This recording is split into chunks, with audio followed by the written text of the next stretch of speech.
অর্থাৎ আপনি পেট্রিফ্যাকশন শব্দের অর্থ শিলি ভবন পড়লেন আমাদের অভিধান অনুযায়ী, তো আপনি এটা অর্থ ধরতে পারেন নাই, তখন পারবেন কখন? আবার এখানে ফ্যাক্ট পেলেন, আবার এখানে ফ্যাক্ট পেলেন।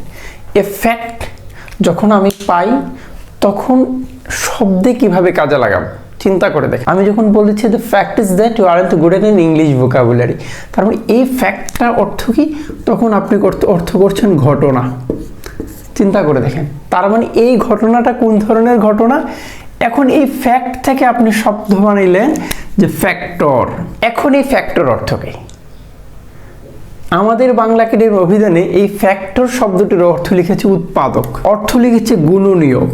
ঠিক তেমনি আপনি লিখতে পারেন উৎপাদক কিংবা উৎপাদন, অথবা লিখেছে ধরেন প্রতিনিধি। অর্থাৎ আপনি চিন্তা করে দেখেন যেই অর্থটাই লিখুক না কেন, আপনি ফ্যাক্টর লিখেছেন, এই ফ্যাক্টরের সাথে যখন আমি ওয়াই নামে আরেকটা শব্দাংশ দিলাম, তখন ওরি নামে একটা প্রিফিক্স হলো, তখন শব্দটা কি হলো? ফ্যাক্টরি। দেখেন আপনি যখন ফ্যাক্টরি পড়ছেন তখন কিন্তু গুণনীয়ক, প্রতিনিধি, উৎপাদক কিংবা উৎপাদন এই শব্দগুলো আনছেন না, তখন ফ্যাক্টরি অর্থ আপনি বলছেন ইন্ডাস্ট্রি। এখন ইন্ডাস্ট্রির কাজ কি? যেখানে কোনো কিছু বানানো হয়। তার মানে আমরা আজকে যে আলোচনাটা করতেছি, ফ্যাক্ট থাকলে এই ফ্যাক্ট যখন আমি পাবো তখন করা বোঝাবে বা হয়ে গেছে এরকম অর্থ দিবে। ঠিক এইটা ধরে ধরে আমি ফ্যাক্ট থেকে ফ্যাক্টর বললাম, উৎপাদন করে উৎপাদন হয়, প্রতিনিধি, গুণনীয়ক কিংবা ফ্যাক্টরি অর্থ দেয় ফ্যাক্টর থেকে। আচ্ছা, এখন আবার আমি এটা থেকে শব্দ বানাইলাম ফ্যাকচুয়াল। দেখেন ঠিক তেমনি এইখানে এই যে ওয়ালটা এটাও সাফিক্স, শুধু এই ফ্যাক্টটা প্রিফিক্স কিংবা এই ফ্যাক্টটা হলো রুট। এই ফ্যাক্ট অর্থটা কি হয়? আমি বলছি এই ফ্যাক্ট, এই ফ্যাক্ট, এই ফ্যাক্ট, এই ফ্যাক্ট থাকলে সাধারণত আপনি ডান অর্থ ধরে আগাবেন। তার মানে কিভাবে? ফ্যাকচুয়াল। যদি এই ফ্যাকচুয়াল শব্দটির অর্থ যখন আমি করতে যাব, তখন আমাকে আমাদের যে বাংলা একাডেমির অভিধান সেখানে বলছে তথ্যমূলক কিংবা প্রকৃত কিংবা সত্য ঘটনা সম্পর্কিত, সত্য ঘটনা সম্পর্কিত। আমি আপনাকে যখন বললাম ফ্যাক্ট, তখন বলছি ডান অর্থ দেবে।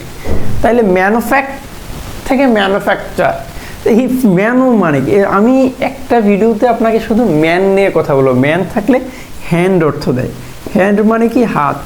এখন ফ্যাক্ট মানে কি? ফ্র্যাকচার মানে ডান। কি ডান? যেটা হাতে করা হয়েছে। অর্থাৎ এমন একটা ফ্যাক্টরিকে কল্পনা করুন যেখানে হাতের মাধ্যমে কাজ করা হয়। এমন একটা ইন্ডাস্ট্রিকে কল্পনা করুন যেখানে হাতের মাধ্যমে করা হয়। অর্থাৎ ম্যানুফ্যাকচার ইন্ডাস্ট্রি মানে যে কাজটা হাতে করা হয় সেটাকে ম্যানুফ্যাকচার বলে। এগুলো আমার শব্দের ব্যাখ্যা, কিন্তু আমাদের বাংলা একাডেমির অভিধানগুলো যখন আপনি দেখবেন তখন দেখবেন লিখবে প্রস্তুত করা, প্রস্তুত করা। ঠিক আছে, কিন্তু এই প্রস্তুতটা ম্যান বাই হ্যান্ড। ঠিক তেমনি আর্টিফ্যাক্ট, যখন এই ফ্যাক্ট পাইছি তার মানে ফ্যাক্ট মানে ডান, ভার্বের অর্থ দিবে এই আর্ট মানে হলো শিল্প, আর্ট মানে কলা।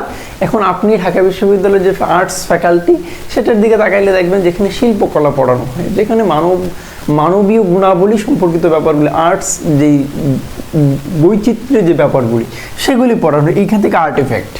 এখন এই আর্টিফ্যাক্ট শব্দটি যখন আপনি পাবেন তখন আপনি সাধারণত মানে বুঝলেন যে এটা ফ্যাক্ট মানে ডান, আর্ট, আর্ট কৃত্রিমভাবে মানে আর্ট শিল্পের মাধ্যমে। তখন আমাদের অভিধানের দিকে তাকাইতে হয়, আমাদের অভিধানগুলো তখন বলে কৃত্রিমভাবে উৎপাদিত। আমি আপনাকে যখন বলছি আর ইউ স্যাটিসফাইড, আপনি উত্তর দিবেন ও স্যাটিসফাই, ফ্যাক্ট, ফ্যাক্ট। দেখেন এই স্যাটিস থেকে স্যাটিসফ্যাকশন, তার মানে এই স্যাটিসটা কি? সন্তুষ্ট অর্থ দিচ্ছে। এখন এই সন্তুষ্টটার সাথে ফ্যাকশন মানে কি? এই ফ্যাকশনটা তখন ডান অর্থ দিচ্ছে। এখান থেকে আমি স্যাটিস ধরে অর্থ করছি, আমার ফ্যাকশনের কিন্তু অর্থই হচ্ছে না, তখন আপনি ঠিক ডিরেক্টলি অর্থ করছেন সন্তুষ্ট। তার মানে আপনি দেখেন অর্থটা কিভাবে বের করে আনছেন। ঠিক তেমনি আপনি যখন চিন্তা করবেন প্যাট্রিফ্যাকশন, দেখেন ঠিক তেমনি এখানে আমি প্যাট্রি পাইলাম, ফ্যাকশন পাইলাম। এই স্যাটিসফ্যাকশনের মধ্যে যেমন ফ্যাক্স পাইছি, প্যাট্রিও পাইছি। এখন প্যাট্রিফ্যাকশন অর্থ আপনি জানেন না, কিংবা আমাদের অভিধানে যে শব্দটা লিখেছে, অর্থটা লিখেছে সেটাও আপনি বুঝেন না, বুঝবেন কিভাবে? তো কঠিন কঠিন শব্দ লিখেছে, অর্থ বুঝবেন কিভাবে? কেন বলছি জানেন? আমাদের অভিধানে লিখেছে শিলি ভবন। এখন প্রশ্ন হলো এই শিলি ভবন দ্বারা আপনি কি বুঝছেন? উত্তর কিন্তু না, আমি বুঝিনি। তখন আমি বলছি ফ্যাক্ট থাকলে আপনাকে ভার্ব ডান অর্থ দিবে, শন, ফ্যাকশন, এই জায়গাটার অর্থ আমি ধরলামই না, প্যাট্রি। এই প্যাট্রি অর্থটা আমি বুঝি কিনা দেখেন, ইতিহাসে একটা জায়গার নাম আছে পেট্রা। এই পেট্রা নগরী পৃথিবীতে খুব বিখ্যাত। আপনি যখন সাইয়্যিদুনা ইব্রাহিম আলাইহিসসালামের ইতিহাস পড়বেন এবং তার সন্তানদের ইতিহাস পড়বেন, তার সন্তানদের মাঝে ইসমাইল আলাইহিসসালাম এবং ইসহাক আলাইহিসসালামের ইতিহাস পড়বেন, তখন ইব্রাহিম আলাইহিসসালামের যেই সন্তান ইসমাইল আলাইহিসসালামের ইতিহাস পড়ছেন, তখন আপনি পড়বেন ইসমাইল আলাইহিসসালামের সন্তান ছিল 12 জন। এই 12 জন সন্তানের মাঝে সবচেয়ে বড় সন্তান যিনি ছিলেন তার নাম হলো নাবাতীয়ন, নাবাত।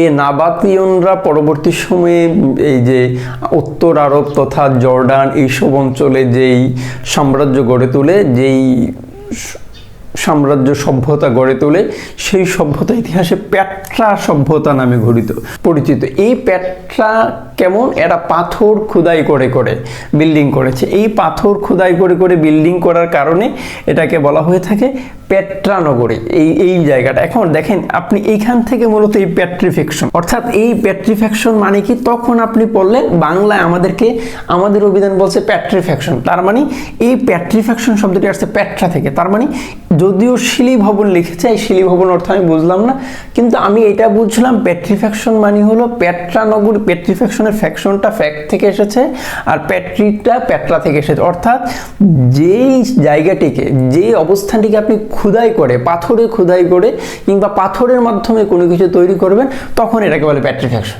অর্থাৎ আপনি পেট্রিফিকেশন শব্দের অর্থ শিলি ভবন পড়লেন আমাদের অভিধান অনুযায়ী, তো আপনি এটা অর্থ ধরতে পারেন নাই, তখন পারবেন কখন, যখন আপনি পেট্রা নগরীর ইতিহাস পাবেন, যখন ইব্রাহিম আলাইহিসসালামের ইতিহাস জানবেন, যখন ইসমাইল আলাইহিসসালামের ইতিহাস জানবেন। সুতরাং আপনাকে এই জন্য শব্দের রুটটা, ধাতুটা জানা লাগবে, তাহলে আপনার জন্য সুবিধা হবে। আবার আসে মেল ফ্যাক্টর।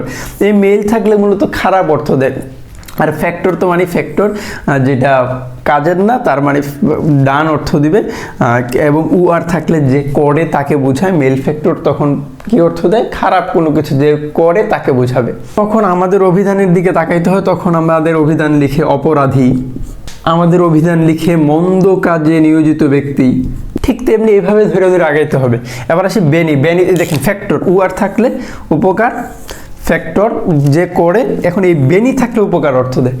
এইটা নিয়ে আমি একটা ভিডিও বানিয়েছি, শুধু এই বেনি নিয়ে কথা বলেছি, অর্থাৎ উপকার, এবং যে উপকার করে তাহলে আমি তখন তাকে বলি উপকারী।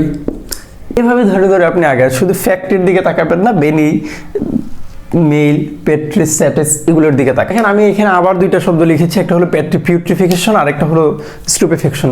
আমি আবার আপনাকে যদি বলি দেখেন পেট্রিফিকেশন, এখানে দেখেন আপনি পেট্রা পাইলেন, এই পেট্রা থেকে পেট্রিফিকেশন, তখন আপনাকে উল্টাই আমি আপনাকে বলছি আবার আসি পিউট্রিফিকেশন। এই পিউট্রি মানে কি, তখন আপনি ফ্যাকশন, পিউট্রি, দেখেন এখান থেকে পিউট্রি থেকে পিউট্রিফাই, তার মানে পিউট্রি মানে পচানো। এটা নিয়ে আমি ভিডিও বানিয়েছি, ভিডিওতে দেখাইছি পচা, এইখান থেকে পিউট্রিফিকেশন তার মানে পচা কোনো কিছু, ঠিক আছে। দেখেন এই স্টুপেফিকেশন শব্দটা দেখলে আমি আপনাকে বলবো আপনি মূলত এইখানে দাগ দেন, এই ফ্যাকশন। এখন এই স্টোভ থেকে আমি বকা দিলাম, স্টুপিড, তার মানে এই স্টোভ, তার মানে কি এখান থেকে স্টুপিড। তখন আপনি বললেন ঠিক আছে আমি একজনকে বকা দিলাম, তার মানে এখান থেকে স্টুপেফিকেশন। তখন আমি স্টুপেফিকেশন অর্থ কি, তখন আমি বললাম যে বোকা বানানো। আমি অর্থ করলাম, আমাদের অভিধান বলছে সম্মোহ, মানে খুব কঠিন কঠিন শব্দ লিখেছে, যে শব্দগুলোর অর্থ আমি ধরতেই পারছি না, তখন আমি কিভাবে ধরবো। আমি বললাম যে স্টুপেফিকেশন মানে অসারতা, সম্মোহ, এমন এমন শব্দ বলেছে যেগুলোর অর্থই আমি বুঝলাম না। তখন আমি এই স্টুপেফিকেশন অর্থটা বোঝার জন্য আমি বললাম যে না, যে বোকা বানানো, ভিন্ন কোনো কিছু বোঝানো, এই জাতীয় অর্থ, পিউট্রিফিকেশন, এই জিনিসগুলো আমি বুঝাইছি, চেষ্টা করেছি। আপনি এইভাবে শব্দ ধরে ধরে পড়তে শিখেন। Thank you for watching.